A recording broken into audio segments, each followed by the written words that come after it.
Welcome to another show, the Beyond Sets and Reps podcast. Another different setup I got here. So appreciate y'all that are listening. My guest here is a very special person, someone that I'm interested in learning more about. I work with this person and I still need to know more. So this is Asaad Ali. In case you're wondering, I'm in Louisville, University of Louisville, the city of Louisville, and that last name Ali means something, means a lot in this city. So I'm gonna let the person that's sitting across the table share whatever he wants to share. I don't know where this is going to go. I don't care where it's going to go. This is a special moment for me, and I want to share it with our listeners and our viewers. So welcome to the show. Oh, appreciate it. Absolutely. And honored to you having me on the show. So excited. So, all right. So I feel like I'm going to have to pull it out of you. So we're going to start there. Yeah. Without making it awkward. Mm-hmm. But at the same time, I can't help it because you go anywhere in this city, you go anywhere in the state, anywhere in the United States, anywhere in the world. Yeah. And people know your dad. Absolutely. So I can't imagine what that's like, because even working here, and then you go to a weight room and there's a quote, Muhammad Ali. Yeah. You drive somewhere down the street. At the airport, your dad's name is the airport. Mm-hmm. Like, I can't even process. I don't even know where to start. Yeah. I guess just upbringing, just like what it's like for him being my father and like trying to live that life as a normal person, obviously as much as you could. Yeah. With him, being who he was. So like you said, like obviously being in the airport, you see his name,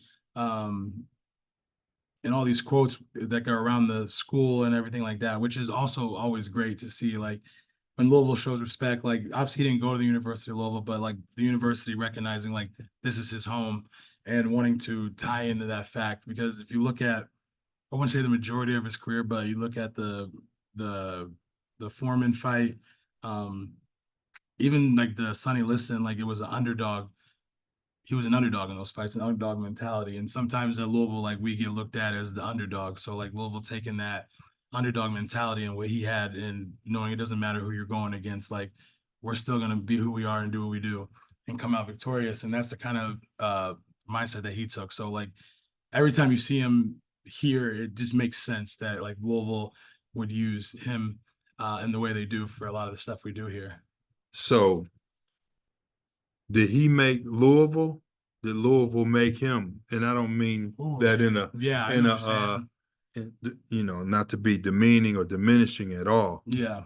I would say Louisville made him, honestly, because he was so appreciative of Louisville. And anytime like he, would travel, especially after he turned pro and when he was 21 and everything. I mean, he was always coming back home. So he always talks about Louisville. That's why at the football games before you play Joker and the Thief, like or whatever, there's that Ali line that's before it. Louisville's one of the greatest cities in the world, because he's always going to pay homage to where it's all started. Yeah. And just him being from here, he never took that for granted. And like he said, he thought this is one of the greatest cities in the world. And so I would say that, Louisville made him. That's all right. So you're born into this space. Yeah.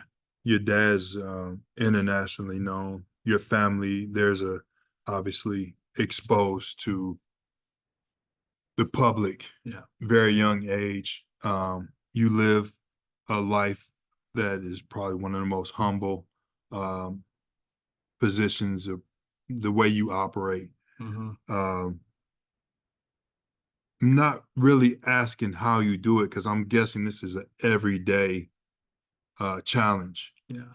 But I want to ask the question I hear people ask all the time: what was it like? Yeah. I give you the same answer I tell everybody. It's like, to me, it was like the same as for most people saying like that had like a good relationship with their fathers. Like, how was it growing up with your father? Like, it was just dad to me. It wasn't ever, for the most part, it wasn't ever like, man, like that's Muhammad Ali. That's just dad.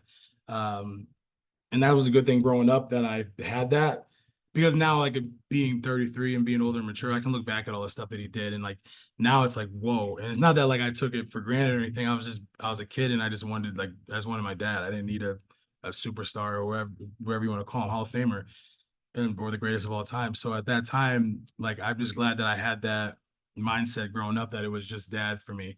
Um, and the fact that, like, I was born in Louisville, but I was raised in Michigan. And so I think if I was like raised here too, it might have been a little different. But being in Michigan and then like people seeing him there, well, there's a lot more questions. Where even when I went to college at Louisville, he's already from here, so yeah, it was like it's big time who I am. But like he's part of the city, so it was more easier to, well, I wouldn't say easier to blend into, but it was just a lot different him being from the city here. Whereas in Michigan, you would see him and then it'd be like, oh, wait, what's the connection there? How's that? Like, why is Muhammad Ali at this little league game, or why was that? And then it was like, Yeah. oh well, as my father was. And then like, but it got to the point though that was so nice though, being there from like my whole life. Like when I got to high school and stuff, that like he'd come to my basketball games and like walk in, and it's not like today where you see LeBron James walking to the gym and there's like Yeah. a million kids taking a picture. Right. But also back then we didn't have camera phones and all that. But Yeah. it was more like, oh, Muhammad's here to watch Asaad play. Let's let him be. So it wasn't like people were coming up to him in the game. They respected it.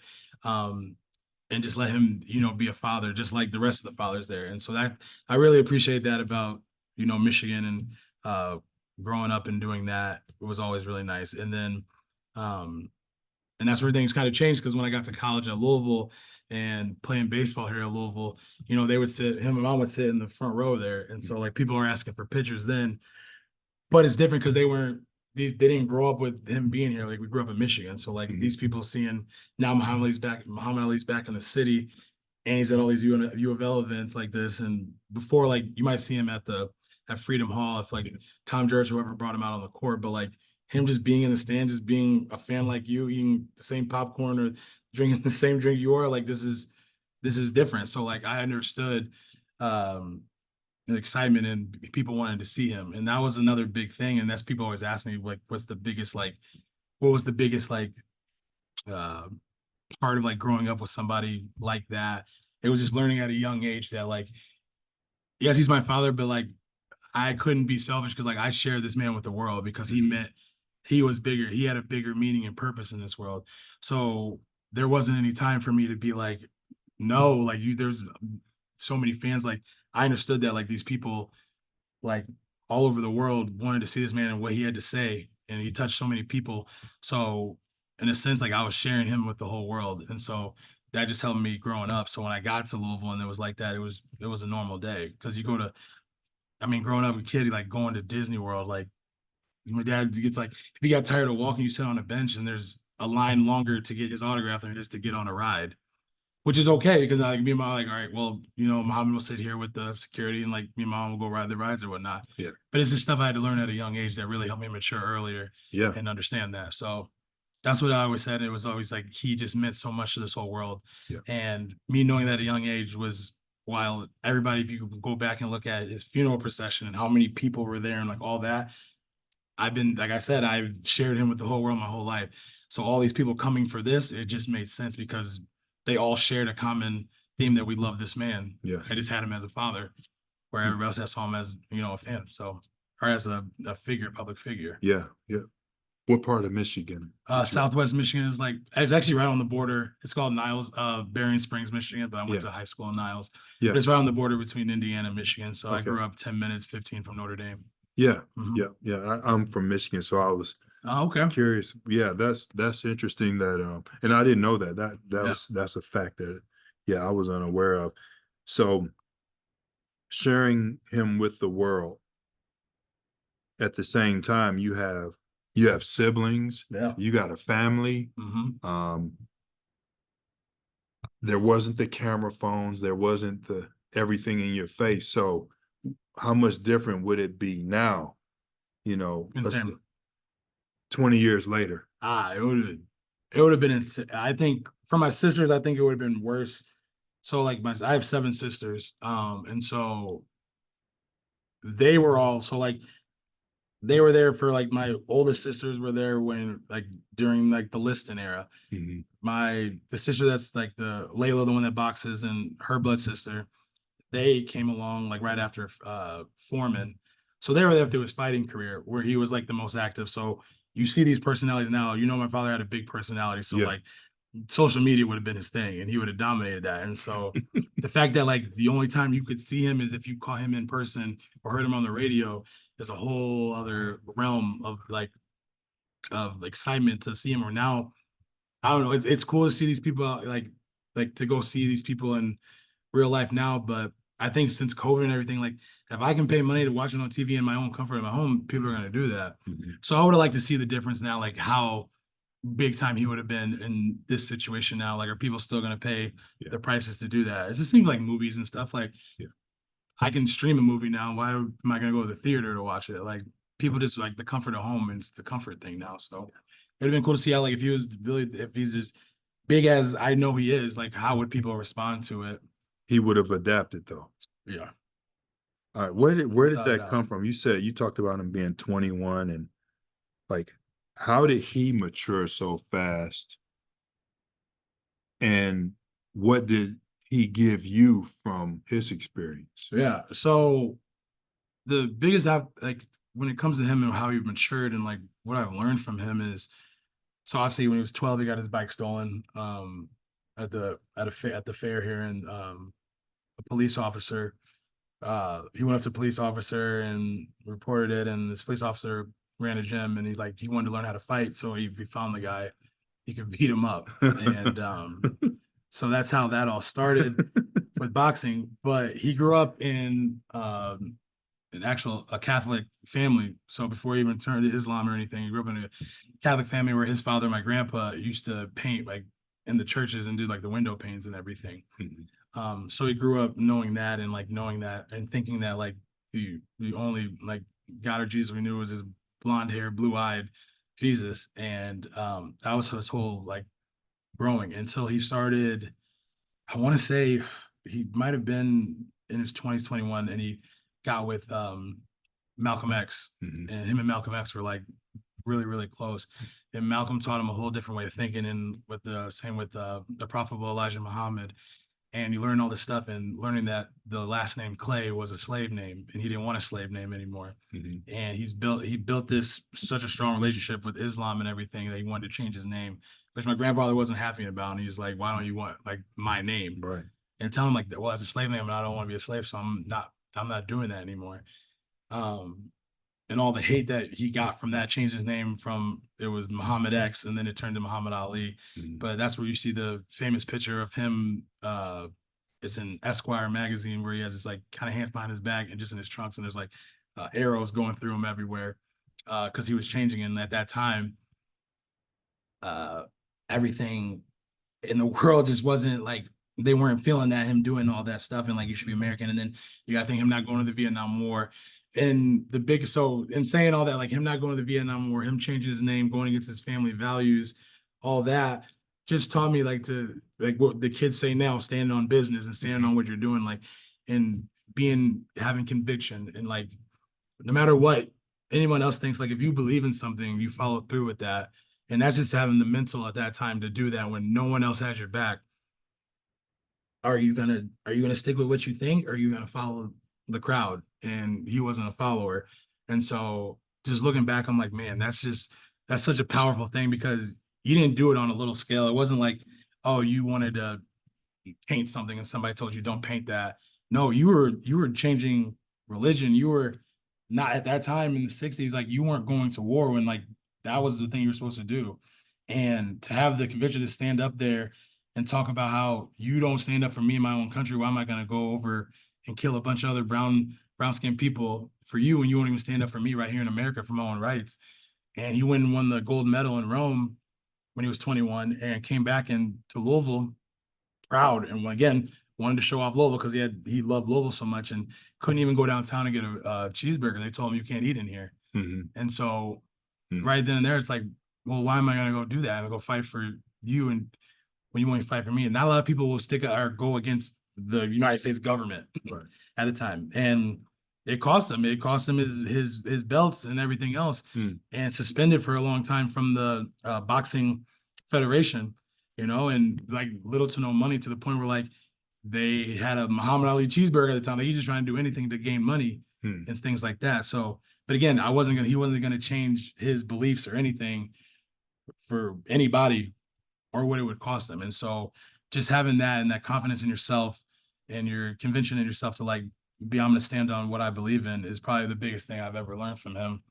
Yeah. And I wasn't even there at the time, but just like being around him, and still it's something that will always stick with me, probably the most, on my Yeah. father. Yeah. I mean, you got to experience a lot one-on-one in person, Yeah. but I'm guessing you still learned a lot through movies and media and articles and stories from other people. Mm-hmm. What is that like to Yeah. So it was like, and it's crazy. Like, I guess I'm old enough to say like I grew up in the VHS time period. So like anytime my mom and dad would go on trips when I was younger, when he was like doing the humanitarian work and stuff like that, like I would miss them so much. So what I would do is like we had all his fights on VHS. So I'm just popping in tapes, watching fights of him. Mm, Like most people are like just looking at pictures of their family. Like I'm yeah, watching his fights at this point. yeah. So I'm young. Like, this is like ages like 5 through 7 or whatever it is. And that's just how I stay connected with him. Hmm. And as a boy, like you have your connection with your mom. Moms, like, men and their moms always have that kind of connection. So it is what it is. Yeah. But with him, like I was connected to him, watching him fight and the way he moved and everything like that. And it was just mesmerized. I didn't know what I was like really like looking into, but it was just mesmerized watching him around the ring and how light he was and moving around. And it just captivated me. And I was just like, I don't know what I was looking for in doing that, Yeah. but it was just something I found myself doing every time they left. Like it was just like as soon as they left, like whether it be a week, I'm watching fights just all the time. Yeah. And so um that's kind of like, to answer that question, that's kind of like what I would do at that point. Yeah. Yeah. So you as the man, husband, father, and trying to navigate today, Yeah. knowing you've got this, man, the way you know your history, because it's right there in your face, no, Yeah. whether you want it to be or not. Mhm. Um, how did you decide, like, okay, this is what I want to do in life? Here's the impact. Knowing your your dad's impact was something that was on this, what boxing was able to, the platform Yeah. that gave him. How do you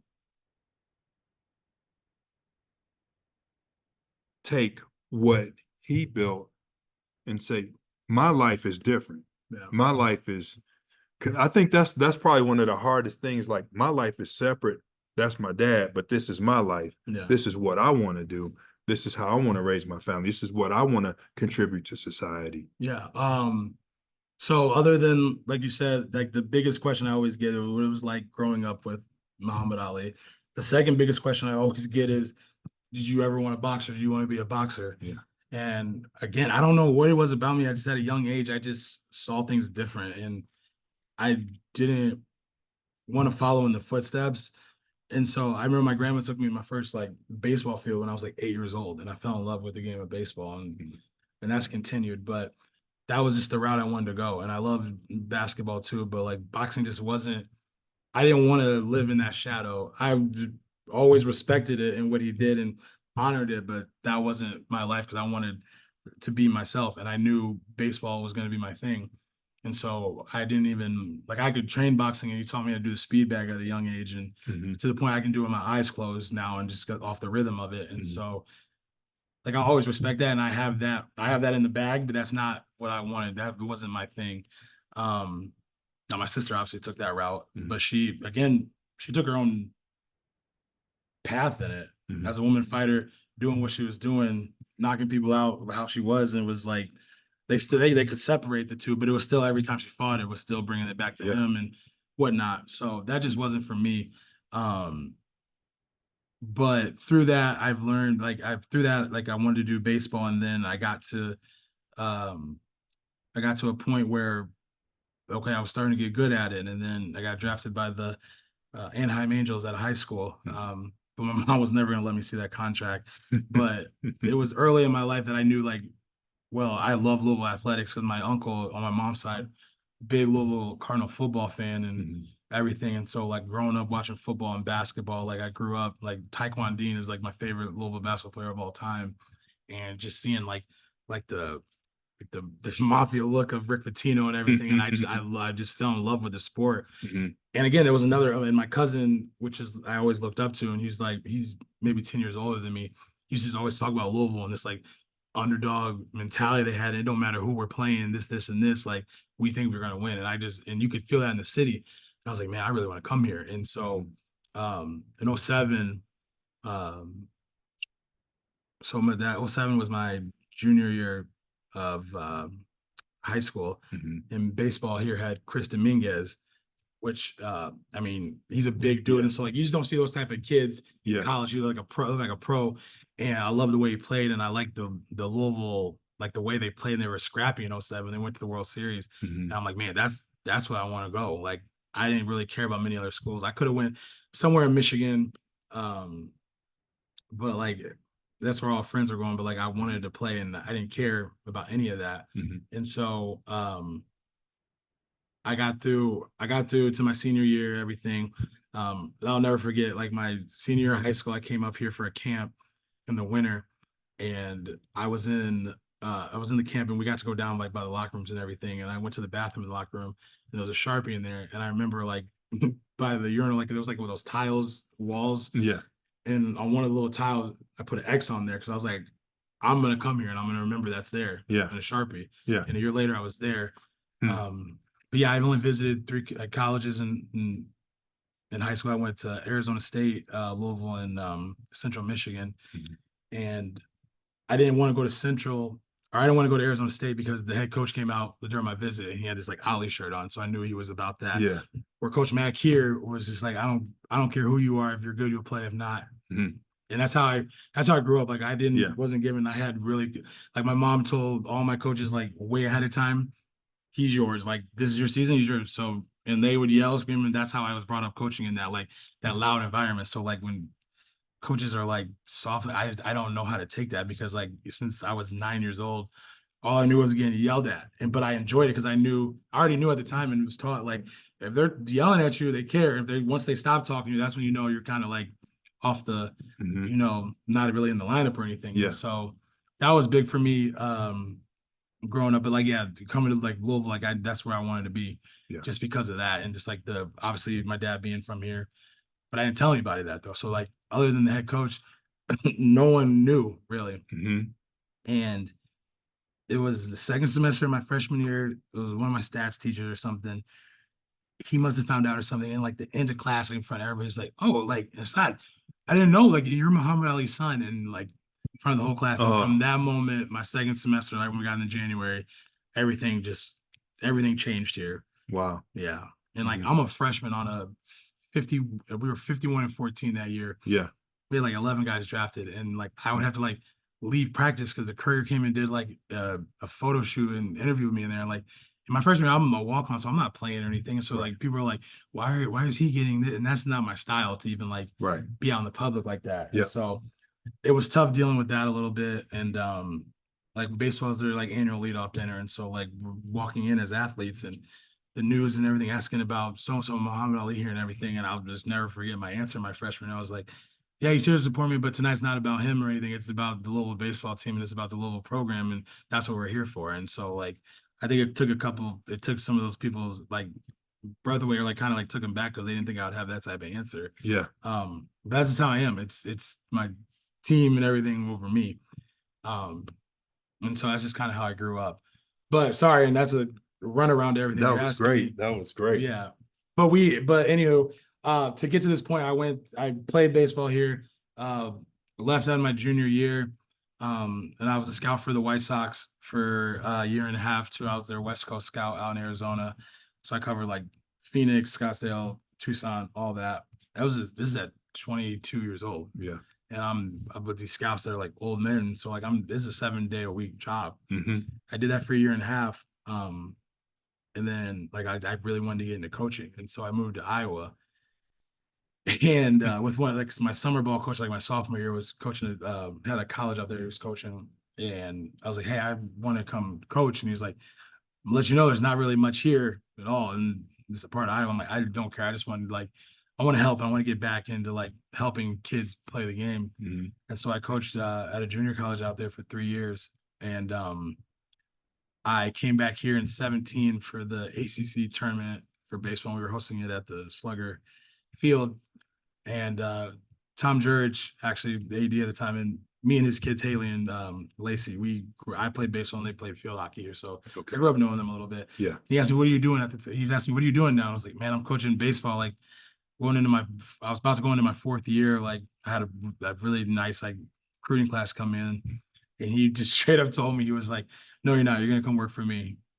And I want you to come intern and like come work for me now. Mm-hmm. And I was like, okay. And because I already had so much respect for the man. Yeah. And so I put my 2 weeks in, and then I ended up coming back here. And like I will always give Tom his respect, because Tom, if it wasn't for Tom, I wouldn't be in the position I am now, because that man was looking out for me. And even in college, he was like, I'm checking on grades. Like that man it wasn't such a much of a fear, but I had so much of a respect for them that like I wanted to do right by him. Yeah. And so obviously when everything happened here, like Yeah. I just wanted to make sure I was doing my best as a videographer at what I do, because you got me to this point and you got me in the door. And then from there, I'm gonna make sure that I don't mess this up and that I take full advantage of this opportunity that you gave me. And that's the biggest thing a lot of people don't understand too, is like when you're a name like this, yeah, your name can get you to a lot of places, but it's what you do with it once you get in there. Mm-hmm. And I didn't want to be a person that like somebody got me in the door and then I just like didn't do anything with it. And then people could always use that. Well, it's because he's, Muhammad Ali's son. And I had to grow up that my whole life. Yeah. You gotta think that like anytime you make a team or do something in high school or before that, like, well, he only makes it because of who he is. Mm. No, and I'm going to show you why, because Yeah. I'm going to go out there and dominate or do whatever I do. So every day I'm doing this video work now. It's because like I'm making sure that that I'm not here because of who my father. I'm doing it because of me, not following his footsteps. And I'm made a name for myself in this video world now. Yeah. And so that's just one of the biggest things in my life. But yeah, I just got to this point and worked here and started doing a little social media stuff. And my boss at the time, Laura Clemente, when she was down in marketing with us, she kind of threw me under the fire, and I love it because she was the type of boss that was like, if I had to be here till 7 o'clock at night, she was gonna stay here 7 o'clock at night, or Mm-hmm. and it's vice versa, because she worked so hard that made me want to work hard. And this is Yeah. as an intern. So when she left to go upstairs and do sales and everything, like she's just installed that in me, and like I've just taken off now, and my work ethic is so different. Like I'll stay up all night doing a video if I have to, because like the work ethic that she's taught me here. Yeah. And that's just where I'm at now. And now I'm going into year 7 of this, and still knowing that I can learn more, and like, cause you never have it figured out. Yeah. But when you know that, and you can like say to yourself, like, I know I can get better. That's how you become great. Yeah. Cause when you think you made it, then you're done. I'm thinking about the irony between being in front of the camera and then being behind the camera. Yeah. Like you have someone that you grew up with that's well recognized, that spent a lot of time in front of the camera. Yeah. And then you behind it are behind the camera, and producing some amazing work. Appreciate it. Obviously, when you're behind the camera, what's your intention? So my intention is, it's a lot depends on what I'm shooting at the time.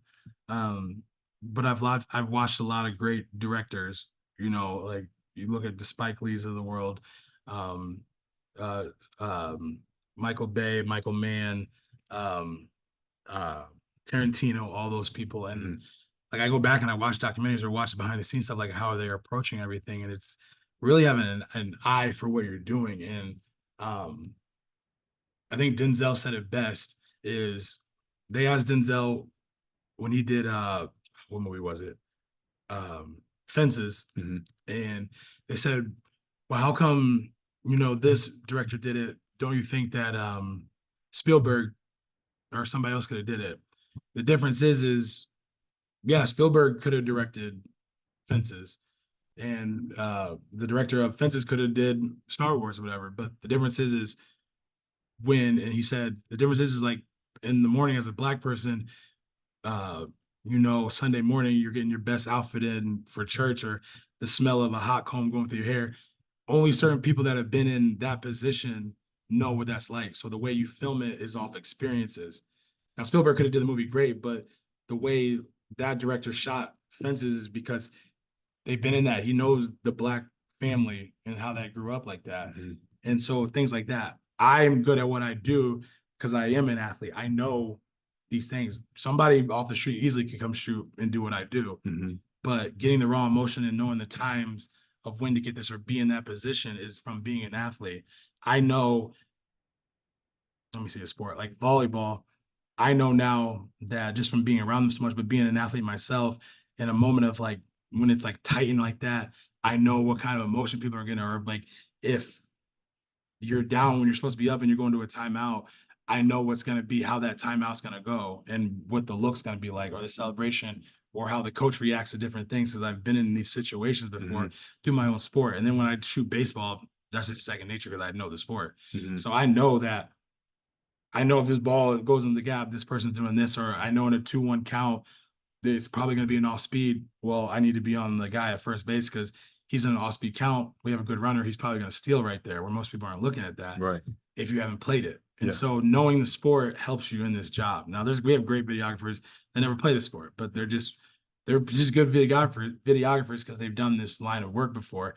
I never did this before. So I'm coming in off of just like being an athlete, just knowing the nature of it, and then obviously putting the work in. But those kind of things help you out to get to do what you're doing, just through past experiences. Yeah.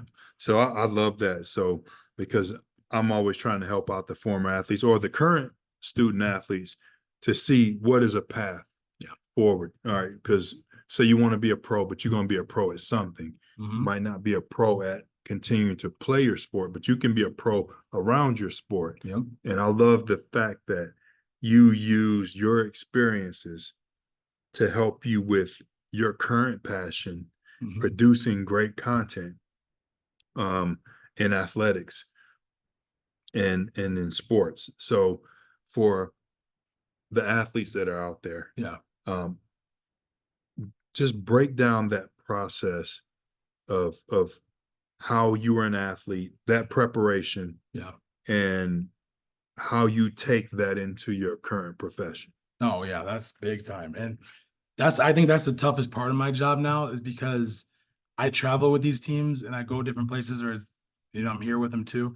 But especially on the road, like we go travel, and it's like I take every scenario like that. So if I'm going on a travel trip with a team and we're going to play someone, my whole thought process, and I take it to like the military, like we're getting in this chopper about to go to enemy territory, and it's all business. Like we're on the plane, you're obviously listening to music, you're locked in or whatever.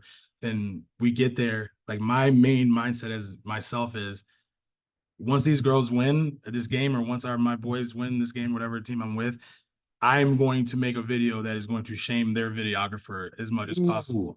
So whatever I do, I'm going to make sure that they couldn't do anything that what I could do. And I'll make sure their team sees that and feels that too.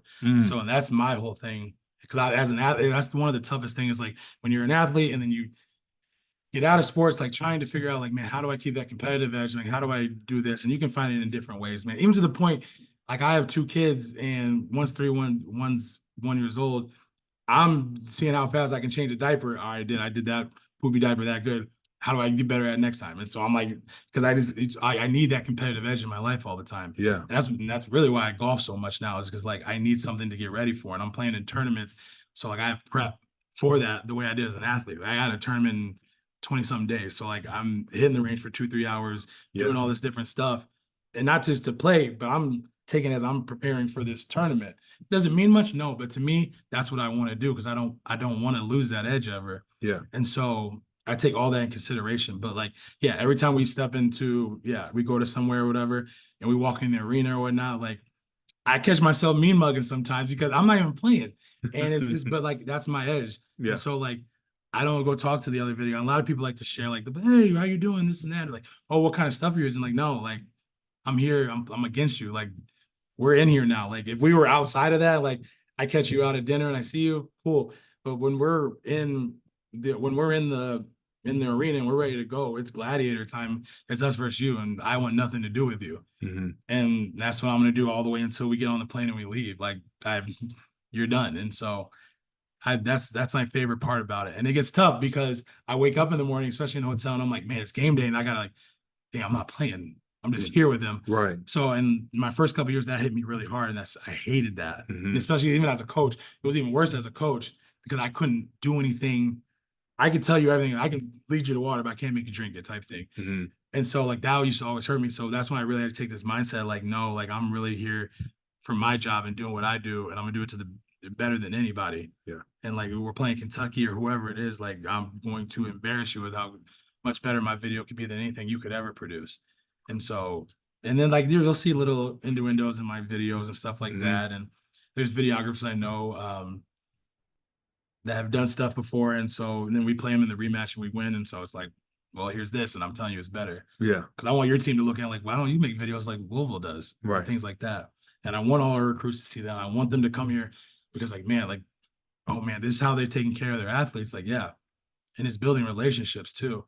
And that's the other biggest part is like, I'm building relationships with all these athletes and their families. Like I see them for 4 years or 3 years or whatever they are till they move on. And so like, I'm seeing you as a young kid and how you develop from the first time we shoot an intro video and you're timid to your junior year, you come in there and you're just like flipping your, like you're just showing sass because you're comfortable now because we've been through this so much. And I'm building this relationship through like your families, and like volleyball is the best example of that. It's like, cause I had my first child during the COVID season and Amaya Tillman, former volleyball player, her parents were just so nice to me and all, and like always checking in and like giving me parenting advice and everything like that. And to the point now I have one of the sophomores, Cam Schran's dad, like when we're going to Clemson, he was like, oh man, like I'm going golfing down there. Like, why don't you just throw your clubs in my car so when you guys get down there, like we can go golf or we can go to the game. Yeah. Like you just build those relationships and they know like I have their kids' best interests at heart. And all I want to do is obviously, other than embarrass this other school that we're playing, my main thing is when you as a parent can't make it to the game,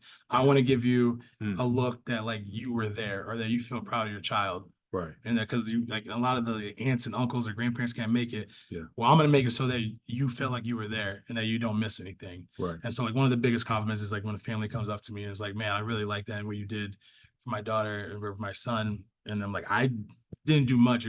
They put the work in. I'm just here to document that for you. And so but yeah, to the former players, man, you just have to keep a competitive edge no matter what you're doing. Just be the best at it. And that's I got that from Kobe Bryant too. And like he just want to be the best. It don't matter what it was. Like we're eating French fries, I'm finishing them before you. Like because you just have to be a dog like that at all times. Especially when you get to the corporate world like this, because it's a dog eat dog world. Like, yeah, people are your friends, but at the end of the day, like you need that spot. And if you're an athlete too, it's the same way. As the more you move up, and it's people are gonna look out for you, but at the end of the day, you got to get your spot on the team. And you can be a veteran, look out for somebody, but you got to handle your own too. And so you always got to keep that competitive edge because once you start getting complacent or comfortable, the other person's gonna turn that up on you, and so you can't lose that ever. And so I see you walking around and you keep to yourself pretty much. You stay low profile, low key. And I was wondering, knowing the lineage that we talked about earlier, I'm like, man, probably one of the most competitive people out there, Muhammad Ali. And I just saw it. I was like, what makes Asaad tick? Like what I just saw it. Yeah. I just saw it. There's a competitive fire inside to be the best version of you can be, but also knowing that, hey, we're in a competitive arena and my product, the things I produce, I want them to be recognized, but I don't want them to just be recognized. I want them to be better. Yeah. I want them and we can't, I don't know how we can say, well, we want our athletes to be better. Yeah. But we don't put that on ourselves. Yeah. In words, man, I don't know how to say that, but I think that comes from within. Like there's only so much I can teach you about that unless you have that kind of mentality inside you. And again, like it took a lot of learning. Like people would think that like most of my life lessons have been from my father, which they have, but I've also been able to branch off to other athletes and everything like that. And I know there's a lot of kids and stuff in the world that are like, man, I take what my mom or my father said to heart, and like what they say is like, word is that. That is everything. But you got to be able to adapt to all this. Just like having a bunch of different coaches and your dad's out there telling you, well, you need to swing this way. Well, my coach is telling me you got to take little bits and pieces of everything. And so like I'm taking my confidence and my convention, like I said earlier, from my father. Yeah. I'm taking Kobe's work ethic and his killer mentality I take that from Kobe. Yeah. Same with Tiger Woods. What he did outside of golf is his prerogative, but like the way that man through his whole life since he was 3 years old till now, the way he goes about golf and everything, man, that mindset, I love that. And it's just a killer mindset that I try to live with every day, and just using those, like specifically those 3 people as my boundary. So like as an athlete, find a person, find your why, find your person that can help you with that. You don't got to do it exactly like them, but take a little piece and tailor it and make it your way. I'm making it the Asaad way of how all 3 of those are doing, how they do things. Yeah. Do you have your version of floating like a butterfly, stinging like a bee? No, man, his word, he was too good with words, man. But that was his thing, though. Like, and I think a lot that's what helped him. That was like his I wouldn't say his tick, but that would to keep him going. Like he would talk all that mess before a fight. I gotta go back that up now. Yeah. Because I've talked too much. Like I have no other way out. And so I think that was part of his thing. And he just had a way with words. And I'm sure sometimes he's probably said some stuff. He was like, why did I just say that? Especially like going into the Foreman fight. Like he'll never convince me that he was 100% believe that he could just win that. Because like you go look at it, he goes out to Zaire for this fight. I mean, leading up to it, everyone's telling him, oh, this man's gonna kill you in the ring.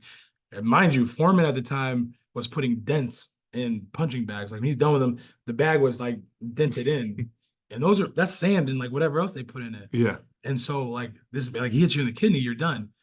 And for you to like go into the fight saying, I'm gonna do this rope a dope and I'm gonna let him basically what he's doing to these punching bags to my own body and just tire him. Just the thought that you think you could tire him out and you're gonna wait all 15 rounds to do that is just, it's mind blowing to me. And as he's going out of the tunnel, like to the fight, like his own, like his cut man, everybody was like scared for him. Yeah. So the point where he turned around and was like, hey, if y'all don't believe me, I don't need y'all to go out. I'll go do this myself. I don't need y'all. Like I need people that are gonna be with me. If you're scared, don't come out there. Like I'll handle this. So to have that enough confidence in yourself or self-belief, even when you know it probably isn't, is unbelievable.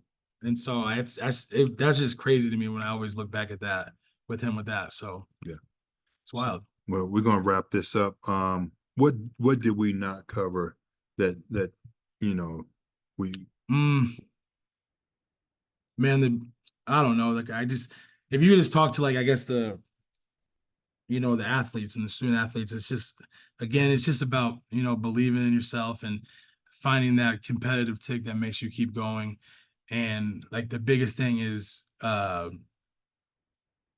like finding that once the sport is over. And like I don't think there's enough kids that think about life after sport.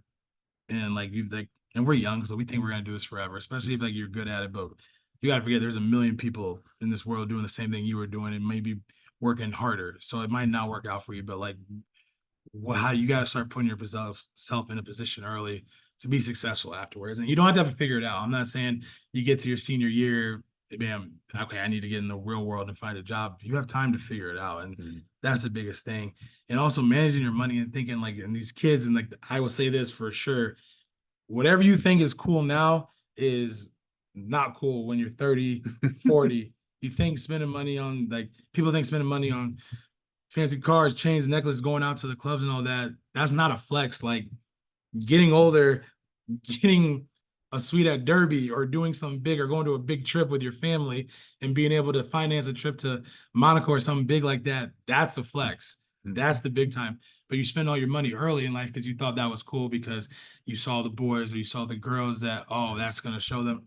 None of that matters because what you like at 24 is going to change by then. And so I just think you got to talk to some old heads too, man. Just like get around some old heads because they'll tell you how it is. And like, I know you think, oh man, back in my, like you hear that, but man, they'll tell you some real stuff. Yeah. And take that in. So, man, just really just doing that kind of stuff, man, just trying to get mature at a younger age. And I know it's hard, but talk to people and don't be scared for help and to ask people for help, and whether it be for your mental health or just, you know, school or anything. Yeah. Because it's life changing, and things, all this stuff adds up as you get older. So, and you're always gonna look back and, man, I wish. Don't be in that position. Yeah. Great words of advice. Appreciate it. Asaad Ali. Man, it's been great to see you, get to know you better. Yeah. I hope you feel the same way. Let's keep chopping it up, man. Did you have any questions about my dad or anything you wanted to ask? Like, I mean, I'm good, man. Okay. I'm sure there's some people out there that wanted me to ask some other questions, but I'll tell you what, if y'all wanted more questions about besides that, Muhammad Ali, just reach out to me and I'll find a way to get you an answer. So Yeah, we can do it again too, or whatever you want to do. we can do it again. You heard it. So Yeah. man, appreciate it. No, thank you. Yeah. Appreciate it. Yeah.